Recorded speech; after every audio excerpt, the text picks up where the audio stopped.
Señor, te damos gracias, Dios mío. Gracias, Dios, porque para siempre son tus misericordias. Señor, cuánto hemos cantado, Señor, cuánto hemos confesado con nuestras bocas, Señor, que creemos, Dios mío, fielmente en aquello, Señor, que tú vas a hacer, Señor, en nosotros, Dios. El cambio, Señor, que vas a hacer en nosotros, Señor, a través de tu palabra, Señor, preciosa, Dios mío. Por eso mismo, Señor, te quiero pedir esta tarde que podamos cada uno de nosotros estar atentos, Señor, a lo que tú quieras decirnos y que no solamente, Señor, vengamos con un corazón, Señor, o con una actitud, Señor, de atención, sino con una actitud también, Señor, de disposición, Dios mío, para poder cumplir cada cosa, Señor, que nos demandes a hacer, Señor, a través de tu palabra, Señor. Queremos ser obedientes, Dios mío. Por eso estamos, Señor, aquí esta tarde, Señor, porque hay una necesidad de nosotros, Señor, o en nosotros, Señor, de ti, Dios mío. Queremos, Señor, que esas preguntas que muchas veces nos hacemos, Señor, sean respondidas, Dios mío. Y qué mejor, Señor, que estar aquí en la iglesia, Dios mío, y escucharte atentamente, Señor, después de haber alabado, después, Señor, de haber orado, Señor, después de haber, Señor, adorado, Dios mío, y rendido, Señor, nuestras vidas, Señor, a ti. Te quiero pedir, Señor, que quites cualquier carga de nosotros. Dios mío, aquí estamos, Señor, los afligidos, Señor, los turbados, Señor, muchas veces de espíritu, Señor, los cansados, Señor, los muchas veces desanimados, Señor, eh, los que muchas veces, Señor, padecen, Señor, tu pueblo, como siempre lo fue, Dios mío. Pero ese pueblo, Señor, que siempre ha sido así, Señor, nosotros somos y tenemos la convicción, Señor, de que tú levantarás nuestra cabeza, Dios, así como lo hiciste, Señor, con tu pueblo de Israel. Levanta nuestras cabezas, Señor. Levanta, Señor, nuestra vida, Señor. Permite que podamos cada uno de nosotros decidir pararnos, Señor, en la roca, porque es decisión nuestra. Es nuestra decisión, Señor. Nadie nos va a empujar a hacer nada, Señor, ni tú mismo, Dios. Eres un caballero, Dios mío. Y tú nos permites, Dios mío, que nosotros podamos tomar esa decisión para acercarnos a ti, para que pueda haber un cambio real en nuestra vida, Dios. Gracias te quiero dar por esta iglesia, Señor, que a pesar de todo lo que está pasando, Señor, se mantiene en pie, Señor, con las puertas abiertas, Dios mío. Gracias, Señor, porque está siempre lista, Señor, a recibir a quien necesita de ti, Señor, a quien necesite de tu palabra. Gracias por cada uno, Señor, de los siervos, Señor, y congregantes aquí en esta iglesia, Señor, que a pesar de todo permanecen fieles, Dios mío. Gracias, Señor, por aquellos, Señor, que siguen los estudios también, Señor, a través de las grabaciones, Dios mío, y están buscándote siempre, Dios mío. Por ellos oramos, Señor, también para que en algún momento, Señor, puedan reincorporarse, Señor, al cuerpo, Dios, y poder, Señor, seguir caminando, Señor, alcanzando o poder alcanzar, Señor, esas promesas que tienes ya, Señor, dispuestas para todos nosotros, Señor, como iglesia, Señor, sabiendo que las vamos a alcanzar y hacer palpables, Señor, en lucha, en pelea, Dios. Lo principal para nosotros, Señor, ahora en este momento es tu palabra, Señor. Tu palabra, Señor, preciosa, que no puede ser contaminada, Dios mío. Te quiero pedir que me llenes de tu espíritu, Señor. Me des lo que necesito, Señor, para poder interpretarla. Te lo pido de todo corazón. Y que nosotros, todos los demás, Señor, puedan estar atentos, Señor, a tu voz. En tu nombre, Cristo Jesús, y para tu gloria. Amén. Pueden tomar asiento. Muy bien. Después de tanto tiempo, entonces vamos a culminar Primera de Samuel, capítulo 31. Yo creo que ha sido realmente un reto, una travesía para mí, especialmente como pastor en la preparación de este estudio, ¿no? Cada domingo, ¿no? Y de verdad lo digo, de todo corazón, ¿no? Siempre yo creo que los pastores de algún modo no pueden entenderme, ¿no? La preparación de la palabra siempre es una aventura, ¿no? De un modo, por así decirlo, ¿no? Eh, y una bendición, por supuesto, ¿no? Para nuestras vidas. Entonces, Primera de Samuel, capítulo 31, por favor. Muy bien. Pues durante la lectura de este libro hemos podido notar muchas cosas. Y una de las cosas que notamos es que el rey Saúl pues tuvo muchas victorias a lo largo de su reinado. Eso lo hemos estado viendo capítulo tras capítulo. Sin embargo, algo que hemos venido aclarando durante todo el estudio es que cada victoria Y a esto quiero que tú estés atento. Cada victoria pudo realizarse porque Saúl contó siempre con la gracia de Dios. Siempre Saúl contó con la gracia de Dios y es por eso que pudo tener victoria tras victoria. Pero ¿qué sucedió cuando Saúl se apartó de Dios para hacer pues su propia voluntad?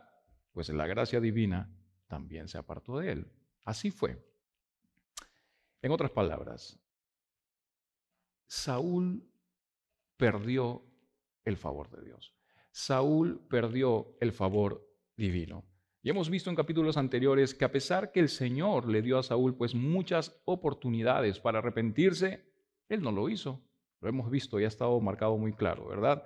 Y su último acto de desobediencia se hizo visible el día pues que decidió visitar, recuerdan ustedes, a la bruja de Endor para pedir consejo al percibir él, pues, el silencio de Dios en su vida. Eso lo vimos en capítulo 28. Sin embargo, pues, debemos aclarar que ese silencio fue ocasionado por él mismo, ¿verdad? Lo mencionamos en algún momento. Y fue ocasionado, pues, a raíz de su desobediencia y de su profunda, pues, rebelión contra Jehová. Así que Saúl no estaba listo para pelear en este momento. Y cuando vio el campamento, pues, de los filisteos, tuvo temor, tuvo miedo y su corazón fue turbado y entregado en un tipo de temor, podríamos decirlo, en un tipo de dudas, ¿sí? En esas dudas y temor que puede experimentar alguien que está fuera de los caminos del Señor. El mensaje que recibió revelaba pues que él y sus hijos morirían, ¿verdad? Y fue así que el final de su reino y el final de su vida quedaron pues sellados para siempre. Primera de Samuel 31, versículo 1 dice lo siguiente: los filisteos pues pelearon contra Israel y los de Israel huyeron delante de los filisteos y cayeron muertos, dice, en el monte de Gilboa. Primeramente recordemos que los filisteos pelearon contra Israel y en algún punto pues David quiso ser parte de ese grupo, ¿verdad? Quiso ser parte del grupo de los filisteos, eso lo vimos en capítulo 29. Sin embargo, fue la misericordia de Dios la que no permitió que David se uniera a estos enemigos de Jehová. Versículo 2 dice: y siguiendo los filisteos a Saúl y a sus hijos, mataron a Jonatán, a Abinadab y a Malquisúa, hijos de Saúl. Estamos viendo aquí que trágicamente los hijos de Saúl resultaron pues afectados por el juicio de Dios contra Saúl, contra su padre, ¿verdad? Y aquí quiero hacer un paréntesis, perdón, para formular la pregunta que muchas veces se formula pues en el corazón del hombre. Y esa pregunta es: ¿mi pecado personal y privado puede afectar a otros? A veces se cree que el pecado está bien pues siempre y cuando no dañe a nadie más. Muchas veces lo he escuchado. En otras palabras, muchas veces personas han creado en sí pues la idea de que el pecado personal no tiene o no va a tener ningún impacto en los demás. Y aquí podemos formular otras preguntas. ¿Cuál es el problema con ese tipo de pensamiento?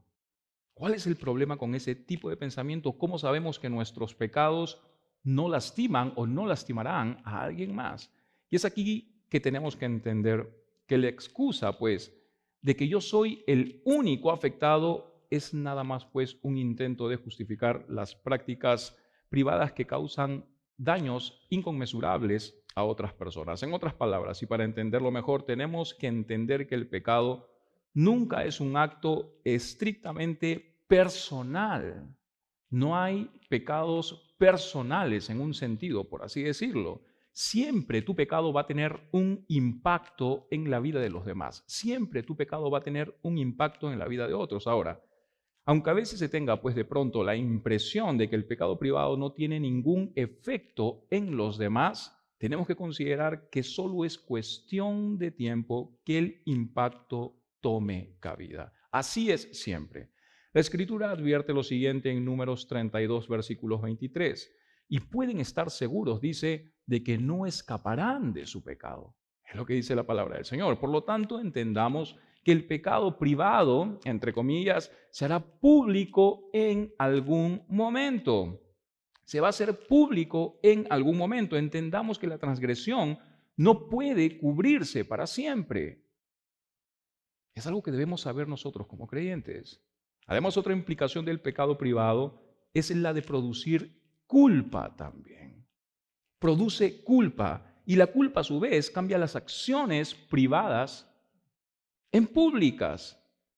¿Me dejo entender? Para entenderlo mejor, alguien que se siente culpable es más propenso incluso al estrés.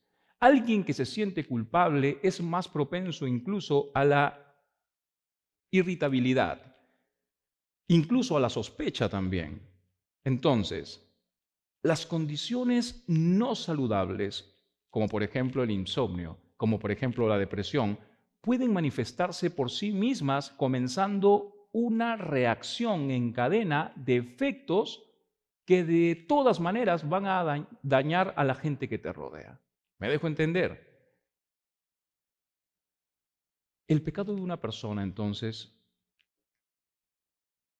permanece sin descubrirse por algún tiempo solamente.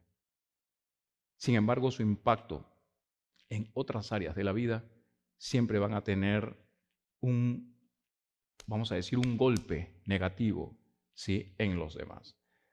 Además, hay algo que tenemos que tener en cuenta como hijos de Dios también. Vivir con el pecado oculto te hace automáticamente una persona deshonesta. Y recordemos que el corazón es la fuente de la vida, como lo menciona la palabra de Dios en Proverbios 4:23. Y la deshonestidad en el corazón va a afectar una vez más a toda aquella persona que esté alrededor tuyo. Además, el engaño hacia los demás está de algún modo pues estrechamente vinculado, relacionado también con el autoengaño. Me dejo entender, nos estamos engañando a nosotros mismos y no nos estamos dando cuenta, o de repente sí nos estamos dando cuenta de eso. Y para culminar y regresar al tema, necesitamos recordar también que Dios ve todo lo que hacemos. El Señor ve todo lo que hacemos. No podemos escondernos de Él, pues el pecar, incluso en privado, causa una brecha enorme en nuestra relación con Dios. Así que hay que recordar.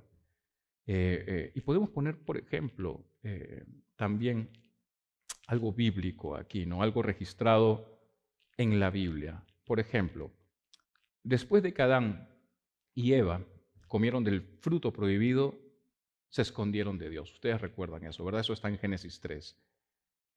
Luego, su comunión con Dios se rompió. Y una vez que Dios los enfrentó, ¿recuerdan lo que pasó luego? Ellos eligieron culparse mutuamente en lugar de confesar su pecado. Ustedes recuerdan eso lo vemos en Génesis 3 también. Por lo tanto, podemos ver aquí que hubieron consecuencias espirituales y físicas por sus acciones, consecuencias que recayeron en la humanidad. Y sabiendo nosotros ahora esta verdad, nosotros mismos muchas veces continuamos con este ciclo perjudicando con nuestras faltas a la gente que más amamos. Así que la forma de lidiar con el pecado no es ocultarlo. Así que la forma de lidiar con el pecado no es negarlo, sino terminarlo. Eso es lo que debemos hacer. Proverbios 28:13 dice, el que encubre sus rebeliones no prosperará. Es lo que dice la palabra de Dios. Pero aquel dice, pero el que las confiesa, perdón, y las abandona, obtendrá, dice, misericordia. Entonces hay que recordar, Dios es fiel y justo para perdonar nuestros pecados, como lo menciona primera de Juan 1. Y no va a permitir, pues, que seamos tentados más allá de lo que podamos soportar, como lo menciona primera de Corintios 10. Así que hay que recordar, estamos nosotros llamados a resistir la tentación como lo hizo nuestro Señor Jesucristo, ¿verdad? Confiando en el poder de la palabra de Dios, como lo menciona Mateo 4. Ya lo hemos dicho antes entonces, las palomas podrán volar sobre nuestra cabeza, pero algo que nosotros sí podemos evitar es que esas palomas aniden en nuestra cabeza. Así que todo está en nosotros, todo dependerá de nosotros. Regresando a 1 Samuel, versículo 2, dice, y siguiendo los filisteos a Saúl y a sus hijos, mataron a Jonatán y a Abinadab y a Malquisúa, hijos de Saúl.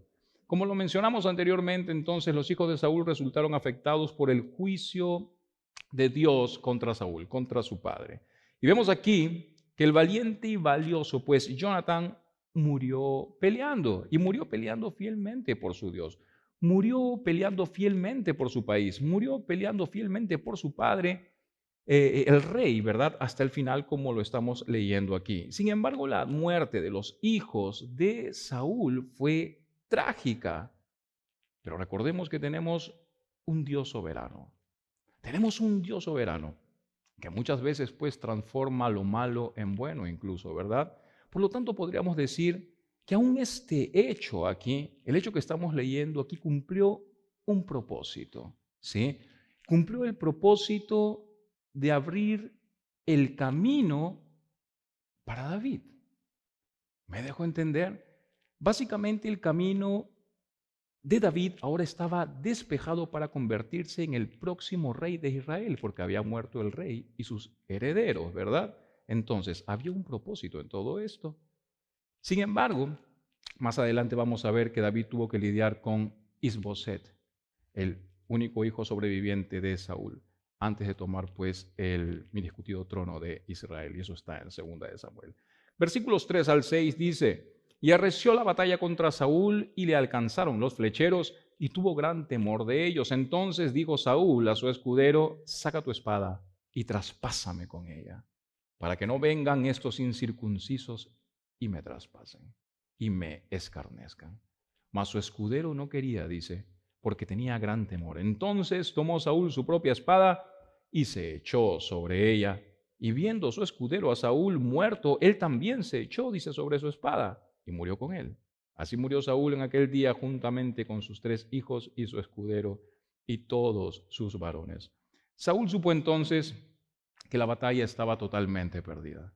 Le rogó a su escudero que lo matara, es lo que estamos leyendo aquí. Y cuando no lo hizo, se mató él mismo, ¿verdad? Un triste final aquí. Sin embargo, algo más triste que este final es el hecho de recordar que ya se le había advertido a Saúl que iba a morir. Sin embargo, no pareciera que haya, o no parece que haya preparado pues su alma aquí para encontrarse con Dios de ninguna forma, ¿verdad? Sino que más bien al final de su vida Saúl endureció más aún su corazón, endureció más su corazón en su pecado y no quiso arrepentirse. Y esto me hace pensar en aquellos pues que de pronto posponen ponerse a cuentas con Dios hasta el último momento, ¿verdad? Lo que es una decisión muy peligrosa, diría yo. ¿Y por qué es muy peligrosa? Pues simplemente porque el arrepentimiento, escucha bien esto, es un regalo de Dios. El arrepentimiento es un regalo de Dios. Y si ese regalo de Dios está hoy aquí, debe ser recibido hoy y no mañana. ¿Me dejo entender? Si Dios te llama al arrepentimiento, hoy debes tomarlo, sabiendo pues que Él es un Dios soberano. ¿Quién puede saber lo que le va a suceder mañana, verdad? El arrepentimiento es un regalo de Dios. Y es duro pues cuando a veces en la propia iglesia de pronto Dios abre puertas, ¿no? Para confesar y de pronto arrepentirse también, y nadie quiere recibir ese regalo. ¿Por qué? Porque muchas veces la mayoría pues de pronto asume que está bien, o otros no quieren dar el paso adelante por vergüenza o temor al hecho de tener que dejar su pecado, mientras que otros pues se sienten demasiado espirituales como para recibir tan grande humillación frente a la congregación, ¿verdad? Es tan triste realmente ver un corazón necio que pretende ser correcto cuando de pronto su mal comportamiento y vida espiritual son altamente visibles. Eso es muy triste, aquí, desde mi posición como pastor. Regresando a Saúl, lo que le ocurrió es una advertencia para nosotros aquí. Ninguna carrera había empezado con más justas y brillantes expectativas que la que tuvo Saúl, porque empezó Saúl muy bien. Sin embargo, nadie pudo cerrarse pues en la más absoluta desesperación como lo hizo Saúl en este momento. Y algo que tenemos que tener en cuenta es que ninguno de nosotros estamos libres de esa realidad. Recuerda eso, no es necesariamente cómo empiezas, sino cómo te mantienes y cómo terminas la carrera. Eso es lo importante. Lo que le sucedió a Saúl entonces es un mensaje de alerta para todos nosotros, Un mensaje que nos indica pues la importancia de permanecer en oración. Un mensaje que nos indica a caminar pues en humildad, incluso con nuestro Dios también. Versículo 7 dice, y los de Israel que eran del otro lado del valle y del otro lado del Jordán, viendo que Israel, dice, había huido y que Saúl y sus hijos habían sido muertos, dejaron, dice, las ciudades y huyeron, y los filisteos vinieron y habitaron, dice, en ellas. Estamos viendo aquí que la victoria de los filisteos fue tan completa que incluso los que estaban del otro lado del Jordán huyeron, huyeron despavoridos ante los filisteos. Una gran derrota. Estamos viendo aquí que cuando el líder, el rey Saúl, cayó, se sembró entonces el pánico entre el pueblo de Dios, como lo mencionamos anteriormente. El pecado de Saúl, su endurecida rebelión y su ruina final no solamente lo afectó a él mismo, sino también a su propia familia. Y ahora estamos viendo que afectó también al pueblo de Dios, a Israel. Estaba poniendo en peligro a la nación de Israel. Aquí estamos viendo entonces una clara muestra del por qué los líderes tienen una mayor responsabilidad en el ministerio. Y es por eso pues que el Nuevo Testamento abiertamente presenta una serie de requerimientos, ¿verdad? Más altos incluso que los demás en la congregación, ¿verdad? Porque hay una responsabilidad muy grande de por medio. Versículos 8 al 10. Aconteció al siguiente día que viniendo los filisteos a despojar a los muertos, hallaron a Saúl y a sus 3 hijos tendidos en el monte de Gilboa y le cortaron la cabeza. Y le despojaron, dice, de las armas y enviaron mensajeros por toda la tierra de los filisteos para que llevaran las buenas nuevas al templo de sus ídolos y al pueblo. Y pusieron sus armas en el templo de Astarot y colgaron su cuerpo, dice, en el muro de Betzán. ¿Qué estamos viendo aquí? Pues estamos viendo que la muerte de Saúl aquí fue usada para glorificar a los dioses paganos y para burlarse también del Dios viviente. Lo que estamos viendo aquí fue el máximo insulto para Saúl, ya que en esa cultura, pues, tratar a un cadáver de esta manera era considerado peor que la muerte incluso. Versículos 11 al 13. Mas oyendo los de Jabes de Galaad esto que los filisteos hicieron a Saúl, todos los hombres valientes se levantaron y anduvieron toda aquella noche y quitaron el cuerpo de Saúl y los cuerpos de sus hijos del muro de Betzán, y viniendo a Jabes los quemaron, dice, allí, y tomando sus huesos los sepultaron debajo de un árbol en Jabes y ayunaron 7 días. Podemos ver en estos versos que en un tiempo de desgracia, pérdida y tragedia como este, Dios aún tenía hombres valientes. Dios tenía aún hombres valientes que hicieran su obra. Los hombres de Jabes de Galaad bajaron los cuerpos, dice aquí, los cuerpos, bajaron el cuerpo de Saúl y los cuerpos de sus hijos, ¿verdad? Del lugar de humillación, pues, y les dieron un entierro adecuado, es lo que estamos leyendo aquí. Y esta porción es muy interesante porque anteriormente los de Jabes de Galaad habían sido liberados de los amonitas por el rey Saúl. Así que estos hombres valientes lo que estaban haciendo era regresarle la bondad que Dios pues en algún momento les había mostrado a ellos a través de Saúl. E incluso cuando David toma el trono, en 2 de Samuel 2, versículos 4 al 7, él mismo, David mismo, les agradeció pues a estos hombres valientes por su bondad hacia la memoria de Saúl, Jonatán y sus otros hijos también. Así que puedes ver aquí el corazón de David. Incluso cuando llega a oír sobre la muerte de Saúl, David no se gozó. Él no se gozó, sino que más bien hizo duelo y compuso una canción en honor a Saúl y Jonatán. La canción del arco, eso lo puedes ver en 2 de Samuel 1, versículos 11 al 27. Entonces, podemos ver aquí que a pesar de todo lo que Saúl hizo en contra de David, David habló bien de Saúl antes y después de su muerte. Este tipo de corazón mostró pues que David realmente era un hombre conforme al corazón de Dios. Estos versos nos demuestran que los años en el desierto, escapando pues de Saúl, realmente fueron años en los que Dios entrenó a este hombre. entrenó a David. Esos años de persecución, esos años tan difíciles de pruebas, luchas, angustia. ¿Recuerdan cómo David estaba, verdad? Sirvieron para formar, para moldear la vida de este hombre, porque Dios tenía un plan grande para él. Y a pesar de todos sus errores, David nunca siguió los trágicos pasos del rey Saúl. En conclusión, creo que lo más importante que nos enseña Dios este día es a siempre contar con su consejo. El Señor quiere que nosotros contemos con su consejo. Dios quiere que andemos en obediencia. Dios quiere que andemos en santidad. Creo que si esto ocurre en nuestra vida, Dios nos promete victoria. Dios nos va a dar pues victoria en cada una de las cosas que nosotros hagamos en esta vida. Así que hay que recordar, cada uno de nosotros tiene pues la libertad de escoger cómo quiere vivir su vida en Cristo. Pero te pregunto algo, y con esto voy a culminar este libro. Y quiero que te vayas con esta pregunta en mente. ¿Por qué vivir una vida de derrota? Simplemente por el hecho de no obedecer a Dios. ¿Por qué? ¿Por qué vivir una vida en derrota? Por el simplemente hecho de tú no quererle obedecer a Dios. Cuando Dios te quiere dar victoria, lo único que te está pidiendo es obediencia. Y como lo dijimos en algún momento, no hay claros y oscuros. O obedeces o no obedeces. Es simple.